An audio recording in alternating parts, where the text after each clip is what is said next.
You're watching Hi-Fi Lo-Fi, and I've got another mini disc deck, but is it broken?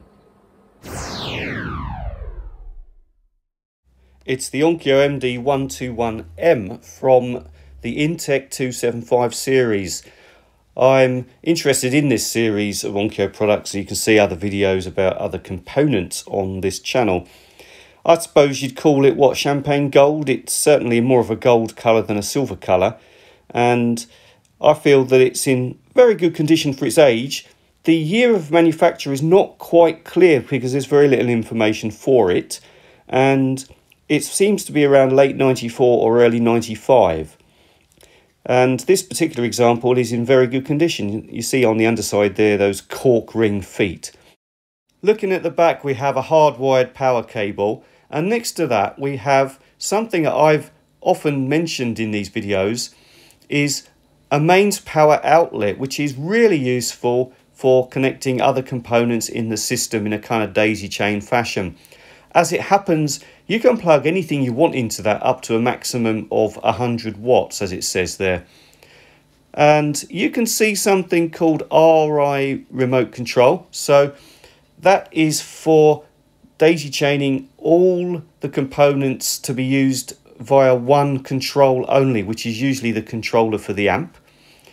And we've got digital optical, also known as TOC link, 2 inputs and 1 output, and analog RCA input and output. Pretty standard stuff there. I had a lot of trouble finding information for this deck. I've got the Japanese domestic model deck, as you'd imagine living here in Japan, and it did not come with a manual. The screenshot you can see is from the European spec manual, which was the only manual I could find online, and it's listed as the MD-121, which I believe is the first mini disc deck in the INTEC275 series.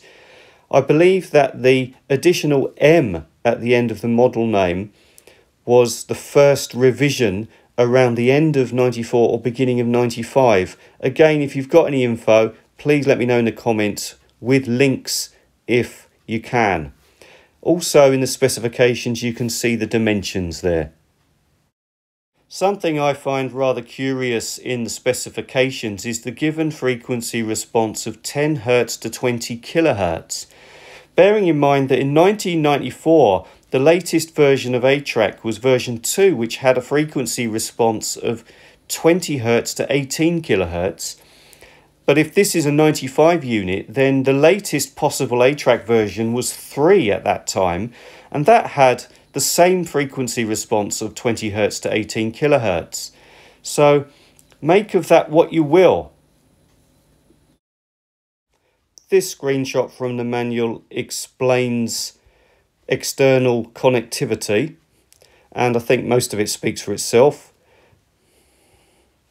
This screenshot from the manual shows how you should stack the components and how they can all be connected via that one remote control. This explains the, as you can see, rules for digital recording, which explains how the deck contains some kind of digital rights protection system that allows for only one digital recording. But then it goes on to say that you can make as many analog recordings as you like, which I thought was quite funny.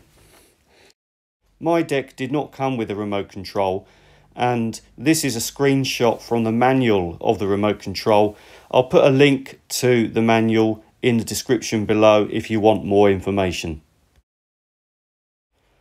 Something worth noting is that the disc loading bay is offset towards the left, not in the centre as is normal in most mini disc decks I've ever known. Certainly in all subsequent decks in the INTEC275 series, the loading bay is in fact in the centre.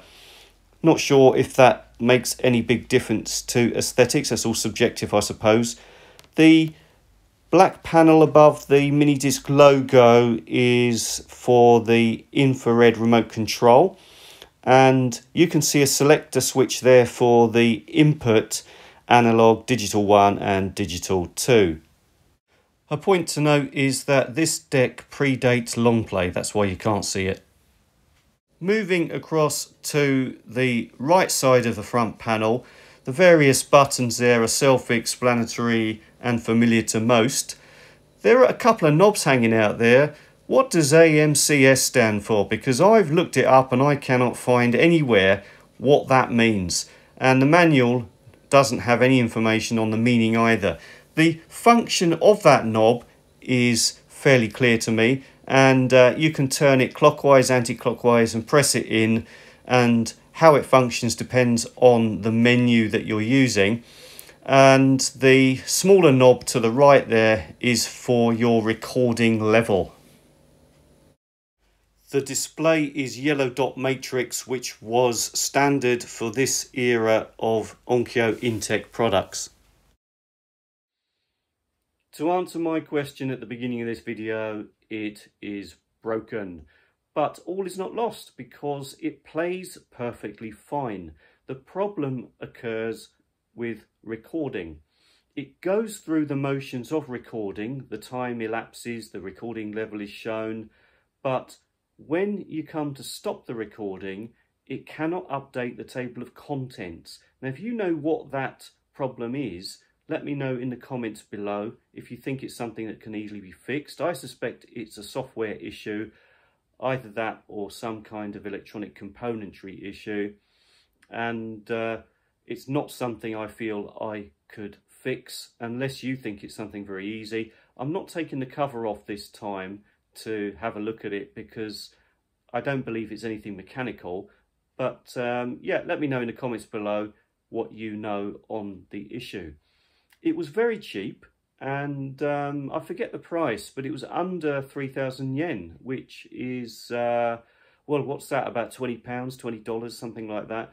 Very, very cheap indeed, and I'm very happy with it just to use it for playback, and I've got plenty of minidisc decks, so I'm not complaining for that price, and it's one for the collection, and it will be used somewhere in my house with a system that doesn't require me to record anything, as long as I bear that in mind. And of course, because it doesn't have long play, just remember you are restricted with older decks without long play. If you use long play, if you've recorded stuff on long play, you're not going to be able to play back on a deck that doesn't have long play. Just a reminder there. This has been Hi-Fi Lo-Fi. Thanks for watching.